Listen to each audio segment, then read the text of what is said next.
네, 오늘 말씀은 요한복음 강해 6장 14절에서 15절인데요. 제목은 임금으로 삼기입니다. 임금으로 삼기. 네, 오늘 그 본문 말씀을 보면 14절에서 세상에 오실 그 선지자라 하더라 그러면서 15절에 보면 임금으로 이제 삼으려고 해요. 그러니까 예수님이 그 마음을 심령을 아시잖아요. 그래서 예수님이 떠나셔요. 요한복음 2장 24절에 보면 예수는 그의 몸을 그들에게 의탁하지 아니하셨으니 이는 친히 모든 사람을 아시며 또 사람에 대하여 누구의 증언도 받으실 필요가 없었으니 이는 그가 친히 사람의 속에 있는 것을 아셨음이니라. 그러니까 예수님은 그냥 아세요. 인간이 어떻다는 걸 그냥 본질부터 아시기 때문에.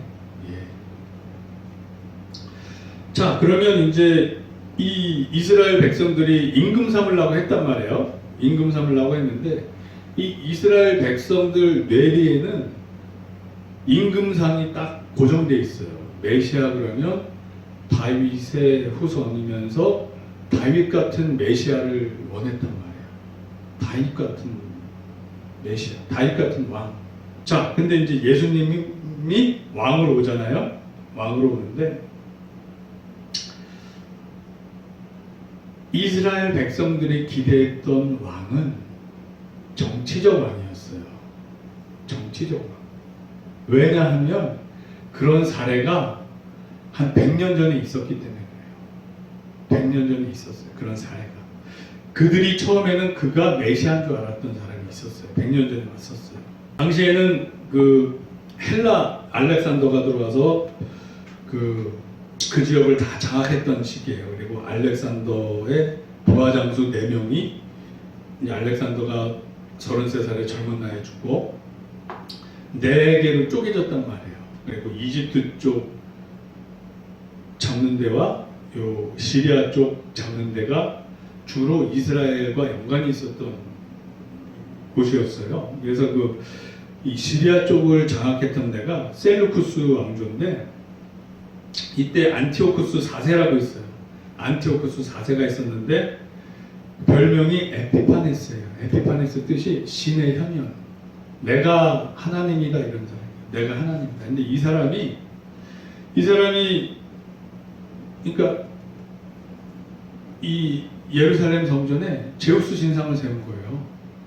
그리고 이 성도들한테 이 백성들한테 돼지고기를 율법으로 먹지 못하는 상황이었는데 돼지고기를 막 먹이고 성전에 돼지고기를 막 걸어놓고 그리고 할례하는 사람들 전통에 의해서 할례를 받잖아요. 할례하는 사람들 부모까지 같이 죽였어요. 낭떠러지에서 터뜨리고 죽였어요. 그러니까 내가 하나님이다 이거예요. 내가 하나님이다. 에피파네스 신의 현현 그 사람의 별명이었어요. 근데 이제 이거를 당시에 에피마네스라고 미친놈이란 뜻이래요. 그래서 사람들은 에피마네스라고 했대요. 에피파네스가 아니라 미친놈이잖아요. 미친놈. 자기가 신의 현현이다. 그리고 이 이스라엘 백성들한테 율법을 막 어기게 한 거예요. 그리고 성경 구약 성경 사본들 막 불태우고 돼지 피를 막 뿌리고 성전에 뿌리고 그랬어요. 그래서 이 사람들이 이스라엘 백성들이 분노를 하게 되잖아요. 막 열받아 있었어요. 근데 이 마타디아 제사장이라고 좀 할아버지였어요. 이제 죽을 똥말똥한 사람인데 이 사람하고 5 아들이 그걸 이제 이 돼지피 뿌리고 경배하러 오는 사람들 헬라의 관원들과 또 이스라엘 사람들도 거기에 붙어서 이렇게 아부하는 사람들 몇 명 들어올 때 참다가 그냥 다 죽였어요. 때려 죽였어요.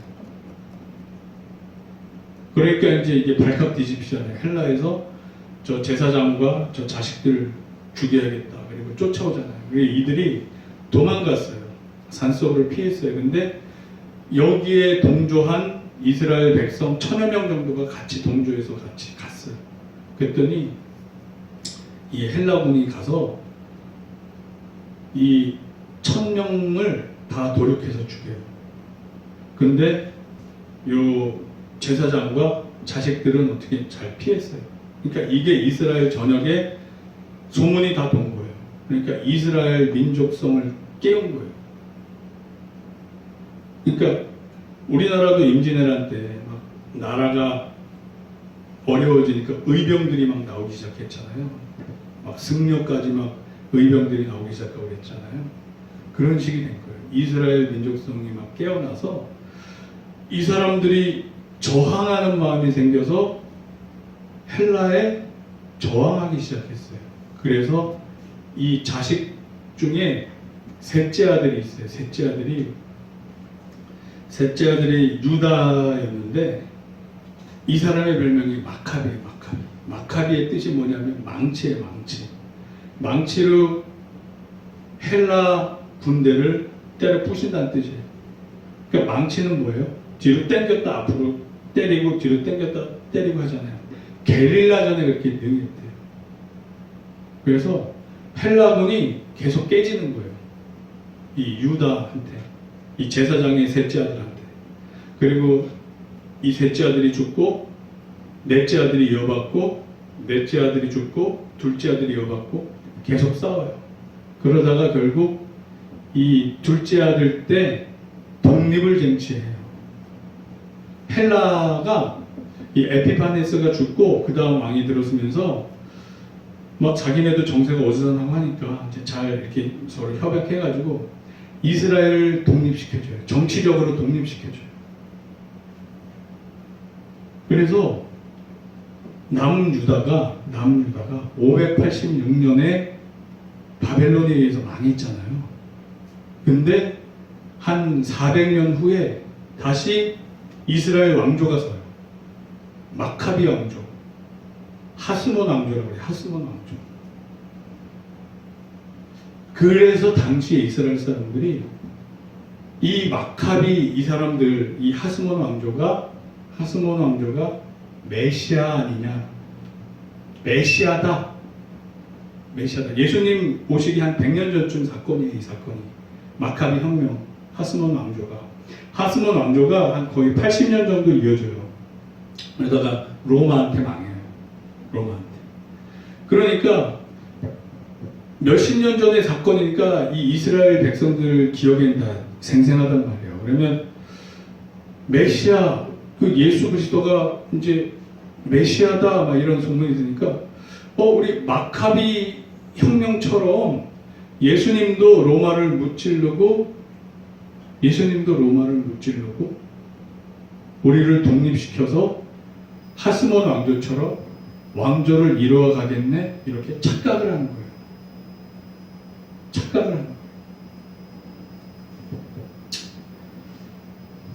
그렇지만 예수님은 이런 정치적 왕이 아니셨잖아요. 그럼 예수님은 어떤 왕이셨을까? 요한복음 18장 36절에서 37절을 보면 예수께서 대답하시되 내 나라는 이 세상에 속한 것이 아니니라. 주여. 이 백성들은 막 이 세상에서 정치적 왕, 우리를 로마의 핍박으로부터 해방시킬 왕, 막 이런 생각을 하고 있는데 예수님은 이런 얘기를 하시는 거예요.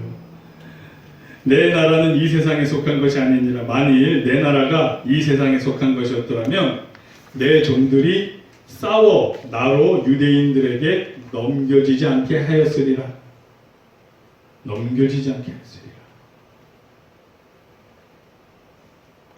이제 내 나라는 여기에 속한 것이 아니니라. 빌라도가 이르되 그러면 내가 왕이 아니냐? 예수께서 대답하시되 내 말과 같이 내가 왕이니라. 왕은 왕인데 이 세상 왕이 아니라는 얘기예요. 내가 이를 위하여 태어났으며 이를 위하여 세상에 왔나니 곧 진리에 대하여 증언하려 함이니라. 무릇 진리에 속한 자는 내 음성을 듣느니라 하시는데. 그러니까 이제 사실 예수님을 정치범 취급해서 로마에 반역한 정치범으로 죽이려고 했던 거잖아요. 근데 예수님은 사실은 그게 아니었어요. 세상 왕으로 오신 게 아니라 하나님 나라의 왕이셨던 거예요. 하나님 나라의 왕이셨던 거예요. 내 나라는 이 세상에 속한 게 아니라고 그러죠. 이 예수님이 평상시에 제자들 가르치실 때 비유로 많이 가르치셨어요. 자신의 그 위치를 그 마태복음 22장에 보면 이제 어떤 말씀이 있냐면 2절에 보면 천국은 마치 자기 아들을 위하여 혼인잔치를 베푼 어떤 임금과 같으니 그 종들을 보내어 그 청한 사람들 혼인잔치에 오라 했더니 오기를 싫어하거늘. 이게 그러니까 하나님이 자기 아들을 위해 혼인잔치를 베푼대요. 그러니까 예수님을 위해서 혼인잔치를 베푼대요. 그러면 이 땅에서 믿음으로 승리한 사람들은 다 혼인잔치에 들어가는 거예요. 신부로. 그거를 이제 비유로 말씀을 하시는 거예요. 근데 그 종들을 보내어 청한 사람들 혼인잔치에 오라 했더니 오기를 싫어하거든. 세상 사람들이 잘 믿질 않는 거예요. 이스라엘 백성들조차. 6절 그 남은 자들은 종들을 잡아 모욕하고 죽이니. 오히려 이 예수님의 제자들을 핍박하고 죽이잖아요. 오히려. 7절 임금이 노하여 군대를 보내어 그 살인한 자들을 진멸하고 그 동네를 불사르고. 이거 마지막 때 이렇게 심판하시겠다는 뜻이에요. 임금이 손님들을 보러 들어올새 거기서 예복을 입지 아니한 사람을 보고 임금이 사람들에게 말하되 그 손발을 묶고 바깥 어두운 데 내던지라. 거기서 슬피 울며 이를 갈게 되리라 하니라. 청함을 받은 자는 많되 택함을 입은 자는 적으니라. 그리고 마태복음 25장의 비유가 또 있어요. 31절에 보면 인자가 자기 영광으로 모든 천사와 함께 올 때에 자기 영광의 보좌에 앉으리니. 그러면서 이제 양과 염소를 구별하세요. 양과 염소를 구별하시고 임금이 그 오른편에 있는 자들에 이르시되 내 아버지께 복받을 자들이여 나와 창세부터 너희를 위하여 예비된 나라를 상속받으라. 그리고 45절 이에 임금이 대답하여 이르되 내가 진실로 너희에게 이르노니 이 지극히 작은 자 하나에게 하지 아니한 것이 곧 내게 하지 아니한 것이라. 그러면서 지극히 작은 자에게 한 사람들은 천국, 그렇지 않은 사람들은 지옥. 이렇게 예수님이 오셔서 심판하실 거에 대해서 비유로 이미 다 말씀하셨어요. 자, 그리고 누가복음 19장에 비유가 하나 더 있는데 이게 정말 예수님의 위치에 대해서 너무 잘 설명하고 있어요. 12절, 13절, 14절, 27절을 읽어드리면 이르시되 어떤 귀인이 왕위를 받아가지고 오려고 먼 나라로 갈 때에, 그러니까 예수님이 이 땅에서 사역을 하시고 이제 천국으로 이제 부활승천 하시잖아요. 그러면서 그 종 열을 불러 은하 열문화를 주며 이르되 내가 돌아올 때까지 장사하라 하니라. 그리고 제자들을 키워서 이제 세상에 가서 전파하라 그리고 보내신단 말이에요. 각각 이제 이들이 열심히 일을 했어요. 그런데 그 백성이 그를 미워하여 사자를 뒤로 보내 이르되 우리는 이 사람이 우리의 왕됨을 원하지 아니하니라 하였더라. 하지만 이 예수님한테 막 저항하고 믿지 않았던 사람들이 있었단 말이에요. 그러면서 이제 열 문화 비유가 나와요. 문화 비유가 나오고 27절에 그리고 내가 왕됨을 원하지 아니하였던 저 원수들 이리로 끌어다가 내 앞에서 죽이라 하였느니라. 그러니까 예수님이 돌아오실 때는 이렇게 심판을 하신다는 거예요. 그러니까 평상시에 예수님이 제자들한테 비유로다가 이렇게 반복적으로 계속 설명을 하셨어요. 내가 왕위를 받아갖고 올 때 이렇게 하리라. 내가 왕위를 받아갖고 올 때 이렇게 하리라. 예수님 말씀하셨단 말이에요. 그러니까 예수님은 이 땅에 세상 임금으로 오신 게 아니라 하나님 나라에서 통치하시는 임금으로 오셨어요. 하나님 나라에서 통치하는 임금. 그리고 마지막 때 재림할 때는 그 왕권을 가지고 와서 심판을 하셔요. 그건 요한계시록에 다 잘 나와 있어요. 요한계시록 20장 4절을 보면 또 내가 보좌들을 보니 거기에 앉은 자들이 있어 심판하는 권세를 받았더라. 또 내가 보니 예수를 증언함과 하나님의 말씀 때문에 목배임을 당한 자들의 영혼들과 또 짐승과 그의 우상에게 경배하지 아니하고 그들의 이마와 손에 그의 표를 받지 아니하는 자들이 살아서 그리스도와 더불어 1000년 동안 왕노릇하니. 그러니까 예수님이 마지막에 오셔서 믿음을 저버리지 않은 자들과 같이 다스리시고 통치하신다는 얘기예요. 그리고 예수님은 하나님 우편에서 뭘 하세요? 우리에게 성령님을 보내주시잖아요. 아멘. 아멘. 그래서 예수님은 이 땅에 세상 임금으로 오신 게 아니에요.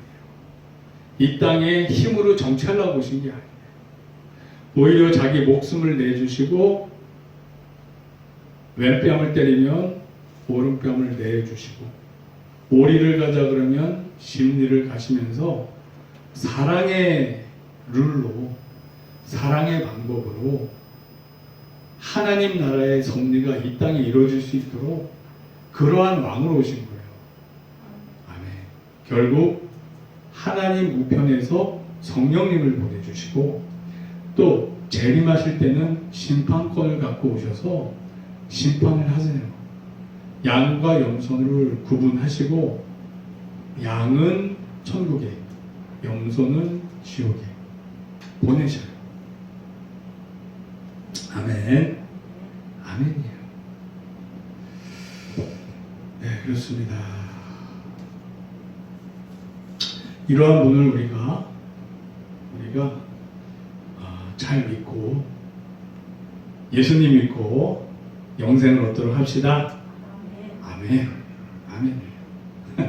그 마카비 얘기 들어보신 분, 마카비 얘기 이게 그 공동 번역에 보면 카톨릭하고 개신교하고 같이 번역한 성경이 있어요. 거기에는 뭐 마카베오 상하 이런 식으로 있어요. 거기에 이제 이런 마카비 혁명에 대한 얘기가 있긴 해요.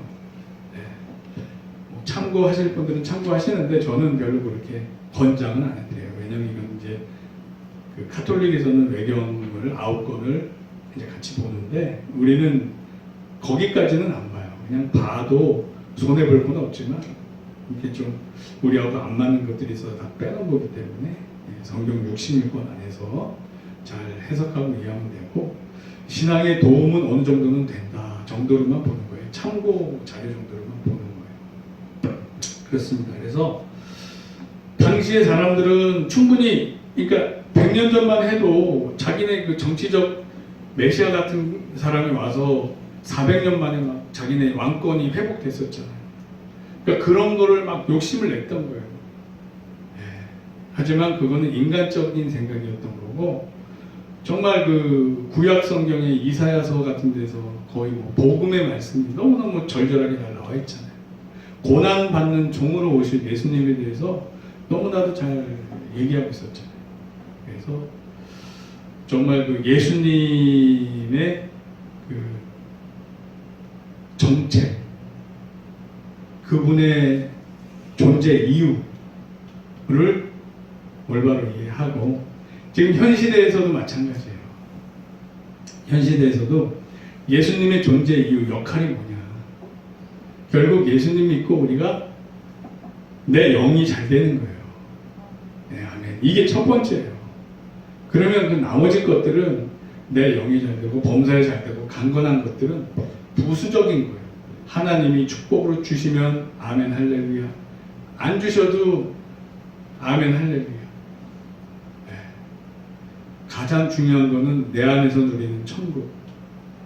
하나님 나라는 먹는 것과 마시는 것이 아니요 오직 성령님 안에 있는 의와 평강과 희락. 그리고 성령님이 우리를 인도하셔서 우리의 삶을 지금 인도하고 계시잖아요. 각 사람이 느껴요. 그러면 주님과 동행하면서 사실 때 나의 이 삶의 인도하심 속에서 지치시면 안 돼요. 이게 지금 하나님의 인도하심 속에 있다 그러면 현실 속에서 나한테 시험이 있고 도전이 있을 수 있어요. 절대 지치시지 마시고 주님만 바라보고 나아가기 축원합니다. 아멘. 그리고 그 조지 뮬러 이 얘기를 다시 한번 드리면 저는 그분 그 얘기를 읽으면서 이분이 기도했지만 응답을 빨리 받지 못할 때가 많았대요. 조지 뮬러 그 기도 응답 5만 번 받은 이분도 주님 돈 떨어졌어요. 쌀떡에 쌀 떨어졌어요. 기도하는데 응답이 빨리 안 돼서 의심을 하기도 했다는 거예요. 주님 이거 왜 이래요? 저는 주님이 안 도와주시는 방법이 없어요. 우리 지금 굶어요. 막 굶고 있어요. 어떻게 해요? 마음에 의심이 들었대요. 하지만 또 하나님의 은혜로 채워주시고. 그러니까 기도했다고 바로바로 채워지는 게 아니에요.